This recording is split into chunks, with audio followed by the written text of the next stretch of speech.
So we're continuing with Narada's discourse to Vyasa. He says that wisdom too, even if it is free from blemish and speaks of liberation, does not adorn one's soul much if it is devoid of devotion.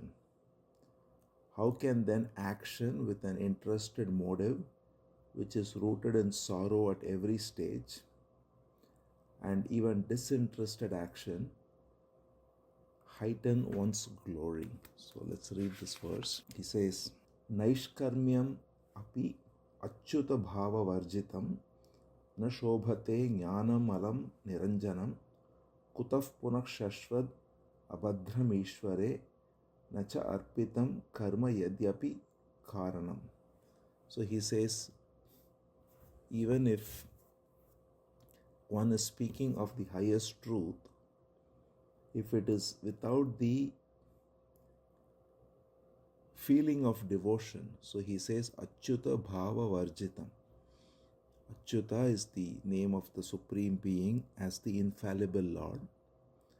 And he says, Achyuta bhava varjitam means one who is speaking essentially from a very intellectual standpoint, without speaking from the heart of devotion. Bhava means, one can say, emotion, or more precisely here, heartfelt speech. So Narada says, Naishkarmyam api achyuta bhava varjitam na shobhate jnanamalam niranjanam. So even if one speaks of Naishkarmyam, Naishkarmyam means to act without desire, or to speak of the highest truth. So normally it is said that there are two ways to realize the truth. One is through inquiry and one is through action without attachment. So in Gita also Krishna says that there are two ways. He says Jnana Yogena Sankhyanam Karma Yogena Yogina. So Jnana Yoga, which is the inquiry into the nature of self, recognizing that everything that rises is simply an expression of the divine energy and therefore is essentially non-different from the divine, and therefore not having the false idea that there is a me, there is a sense of doer. That is Jnana Yoga. And Karma Yoga is to simply surrender all actions and their results to the supreme divine energy and thereby be free of any identification. And again it leads to the same sense that there is no separate doer, only the Supreme Being whose energy makes everything possible. Narada says the same thing, he echoes it. There can be either Naishkarmyam or Niranjanam Jnanam, but he adds one more thing, which is implied in Bhagavad Gita, that both of them have to have the mood of or the heart of devotion underlying it. Achyuta bhava varjitam. So if it's without the bhava, then it is of no use. That is what Narada says. So that's why many people, when we speak of even the two ways given in Bhagavad Gita, there is no mention of bhakti there.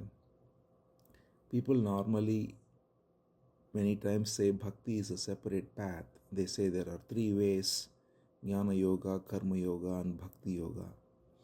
But actually Krishna himself says in the Gita there is only two: Jnana and Karma Yoga. So Bhakti therefore is the foundation of both. It is not a separate way. It is the foundation of both, because one has to act in this world, and action can be done either by surrendering the results or by recognizing that there is no doer and the action happens by the divine energy. So those are the two ways broadly or roughly, Jnana Yoga and Karma Yoga. But both of them can remain as mere intellectual understanding until there is the heart of devotion that comes. So when we have to actualize this wisdom, that can come only by seeing that everything here is Bhagavan. So if we don't see that, then either of them is not possible. If we see that all there is, everything that the senses perceive, everything that the various organs of the body do, all of this is possible only through the one divine energy, and therefore there is no separate self here. All there is the divine energy operating through every faculty. So each sense functions perfectly, each faculty of action, thought, word and speech functions perfectly only through the divine energy. To see this is devotion. And when that devotion is there, then the sense of doership is gone. And therefore that's jnana. Similarly, if we see that all results are as ordained, we may put in effort in any activity, but the results happen through a multitude of factors, none of which is in anyone's control. There are all kinds of factors that are involved. There are unforeseen weather events, there is people's attitudes, people's moods. There are so many factors that are involved in the actual result coming about. And if we inquire carefully into the factors that are there, every factor is again the energy of the divine. Therefore, weather is because of the same divine energy. People's moods and various events that come together to give the result of an action, all these factors are all part of the divine energy. And therefore, if we recognize that, then that is Karma Yoga. Therefore, we don't think we have any entitlement over the results. Results come as they are ordained to come. We can only put in our best effort. So this recognition of Karma Yoga again therefore requires the mood of devotion.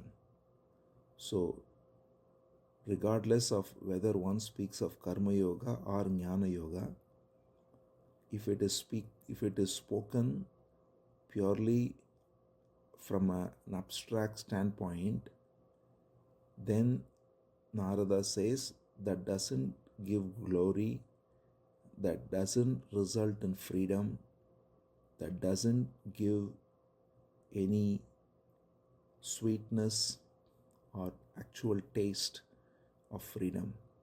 But if it is, that is to say, if it is not having the mood of devotion, Achyuta bhava varjitam, without devotion to the Lord, they don't have the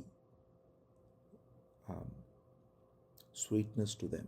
So then he says, then what to speak of action with interest? So he says, even if disinterested action, that is one, even if action where one attempts to